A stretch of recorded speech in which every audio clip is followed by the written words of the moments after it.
Bom, eu sou a Luana, tenho 30 anos, sou engenheira de materiais, doutora em Química, cientista, formada nessa universidade que está recebendo o TEDx hoje. Meus pais me ensinaram que as coisas iam vir, os meus objetivos iam ser alcançados, desde que eu tivesse duas coisas, eu e minha irmã, Luciana: dedicação e paciência. Dedicação.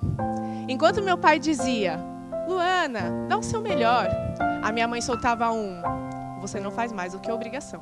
Mas foi não fazendo mais do que obrigação que eu ingressei na universidade pública, a primeira e única da minha família. Teve gente que não acreditou que eu ia conseguir. Falavam pra mim: nossa, mas a Luana não tem cara de engenheira? Mas, gente, aonde já se viu engenheiro tem cara onde? Eu confesso que, por um lado, achei que seria difícil, mas até que foi fácil eu ter sido a primeira da minha família, porque eu tive a liberdade de viver a universidade da minha forma. Coragem. Foi isso que eu tive para realizar tudo que eu consegui aqui dentro. Logo no terceiro mês, eu comecei a fazer uma pesquisa científica e pouco menos de um ano depois, eu recebi esse, que foi o meu primeiro e o primeiro prêmio acadêmico aqui da universidade. Isso me motivou muito, vocês imaginam, né? A gente gosta de fazer um trabalho, apresentar esse trabalho para as pessoas já é algo muito gratificante. Você ser reconhecido por ele foi indescritível. Foi assim que eu abracei tudo o que a universidade pública me deu. Pude ir para outro estado, realizar um curso, cursar engenharia de materiais numa outra universidade federal, coisa que eu nunca imaginei, porque meus pais não deixavam nem eu dormir fora de São Paulo. E talvez a maior das minhas conquistas, que foi ingressar numa pós-graduação e me tornar doutora. Foi no meio da maior oportunidade que eu tive aqui dentro, e talvez até de um sonho realizado, que foi fazer essa pesquisa, esse estágio de pesquisa lá no Max Planck, que eu, na verdade, obtive a minha maior conquista, que foi mostrar quem nós somos para os estrangeiros. Eu saí daqui com o meu orientador, os meus amigos, meus pais, tudo falando assim: Luana, você abraça todo mundo, você beija todo mundo, toma cuidado, os alemães são mais introvertidos, não vai chegar lá e já abraçar e beijar todo mundo, né? Pois bem, eu cheguei na Alemanha no fatídico 7-1. No meu terceiro dia de Alemanha, após o jogo, eu recebi o meu primeiro abraço de uma alemã. Eram meus pêsames, na verdade, dessa alemã. Mas eu fiquei extasiada.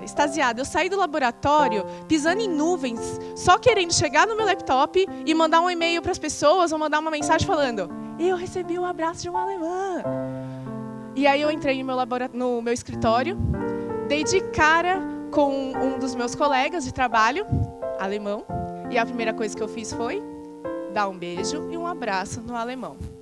Sentei e eu só fui perceber o que realmente eu tinha feito quando eu olhei para o lado e ele estava estático, da cor do estofado de vocês, vermelho. Eu tinha duas alternativas. A primeira seria ou pedir desculpas, só que eu acho que ia ser muito mais constrangedor, ou deixar. Eu preferi deixar. E foi cometendo essas pequenas gafes durante todos os dias, que praticamente foi o que eu fiz, foram que as pessoas foram se acostumando naturalmente com o meu jeito de ser.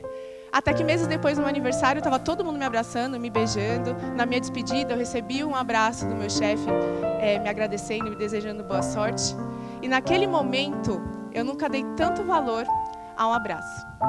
Cheguei aqui no Brasil super confiante, já estava na época da minha defesa de tese, né? Falei: se eu conseguir os abraços dos alemães, eu consegui tudo, agora vai ser tudo mais fácil. Só que as coisas estavam um pouquinho diferentes. Tem uma pesquisa da Nature que diz, de 2017, que diz que os estudantes de pós-graduação têm 6 vezes mais chances de adquirir transtornos de ansiedade e depressão. Pois bem, eu me vi fazendo parte das estatísticas. Quando eu retornei, eu sentia que eu tinha que fechar um ciclo. E esse prazo era curto. Deixei tudo de lado, tudo isso que eu falei para vocês que eu fazia. E foquei em terminar a minha tese de doutorado. Isso fez com que no dia da minha defesa, eu estivesse em estado de choque. Eu não lembro praticamente nada do que aconteceu nas minhas 5 horas de aguição. Na verdade, o que eu lembro muito forte daquele dia foi na hora da comemoração, os meus amigos aqui da UFABC, né, que eu sou da primeira turma, então todo mundo me conhecia, me dizendo: Luana, você é demais. Luana, como você conseguiu? Você é minha inspiração, eu espelho em você. E aquilo não fazia nenhum sentido para mim. Com uma semana de reclusão, eu saí pela primeira vez de casa, que eu achava que eu estava cansada. Foi num almoço de celebração de final de ano. E em determinado momento, as pessoas, amigos secretos, um grita, o outro pula em cima da mesa. Eu comecei a sentir os meus pés formigarem e as minhas mãos se contraíram. Aquela era a minha primeira crise de ansiedade. Depois disso, vieram inúmeras. Eu tentei perguntar para as pessoas se aquilo era normal, para professores, que eu tinha muitos professores que eram muito meus amigos. Eles falavam, Luana, foi o final de uma fase, tudo vai melhorar, confia. E eu fui confiando e tendo crises. Até que chegou um determinado momento, eu falei, não, eu preciso tocar a minha vida de novo. E eu decidi fazer uma viagem com a minha irmã, meus primos, e fomos para um lugar muito bonito. No meio dessa viagem, a gente foi fazer uma trilha, né? Em algum momento, eu me distanciei das pessoas nessa trilha. Até que eu cheguei na frente de um precipício. Um precipício lindo, lindo. Aquele mar clarinho. Normalmente a gente sente um arrepio, né? Assim no estômago, alguma coisa do gênero, ou uma vertigem. Mas eu só senti vontade de pular. Eu queria acabar com alguma coisa que estava me incomodando. Só que aí nesse momento, a razão acabou falando um pouquinho mais alto.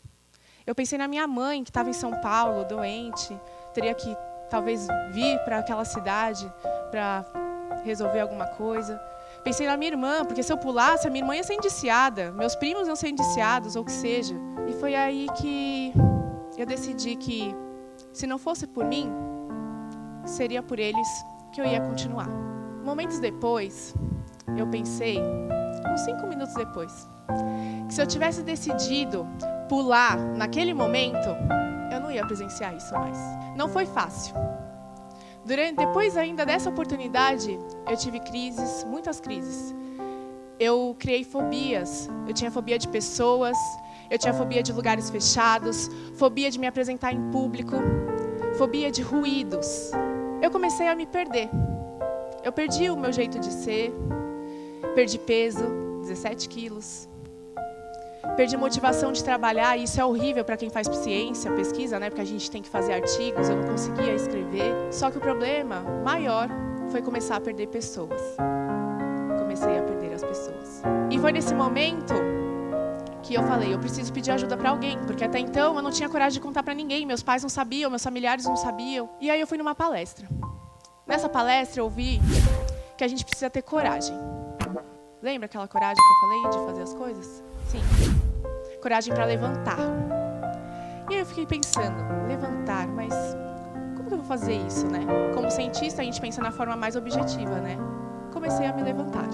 E aí então, eu estabeleci que eu iria me levantar todos os dias pela manhã, junto com o sol. Comecei a me levantar para voltar às atividades físicas. Comecei a me levantar para tomar coragem e ir num barzinho ver os amigos, ou ir numa festa de aniversário, ou apresentar uma palestra. Porque eu sabia que eu precisava continuar inspirando as pessoas. Até que eu me levantei para procurar ajuda médica. Perdi o medo de tomar medicação e me levantei para falar, que foi uma das coisas principais que o meu psiquiatra falou. Luana, você precisa falar. E foi falando que os meus amigos, meus familiares começaram a tomar conhecimento e me ajudar a levantar também. Porque tinha vezes que eu queria desistir. Só que eles não desistiram de mim. Foi me levantando que eu comecei a incentivar outros amigos a se levantarem, que não tinham coragem de falar também. Foi me levantando que eu comecei a me reencontrar de novo.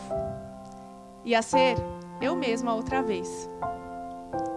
Foi me levantando que eu resolvi aceitar um novo desafio profissional, um grande desafio. E foi me levantando que hoje eu consegui estar aqui, dividindo tudo isso com vocês. Coisas que nem mesmo os meus familiares sabiam, como eu acabei de dizer. Só que agora é minha vez de perguntar. Até quando vocês vão esperar para se levantar, sair da zona de conforto e mudar o rumo da vida de vocês? Até quando vocês vão esperar para se levantar e ajudar a pessoa que está do lado de vocês a se levantar também? Até quando vocês vão esperar para se levantar e fazer daquela dificuldade, aquela dificuldade que cada um tem guardado, que às vezes a gente acha que é pequenininho, mas é que é muito grande pra gente, e transformar isso em oportunidade de vencer. Vocês não vão esperar muito não, porque esse momento é agora. Levantem-se. Sejam corajosos. É nesse momento que se inicia o futuro. É nesse momento que vocês têm a oportunidade de transformar qualquer coisa na vida de vocês.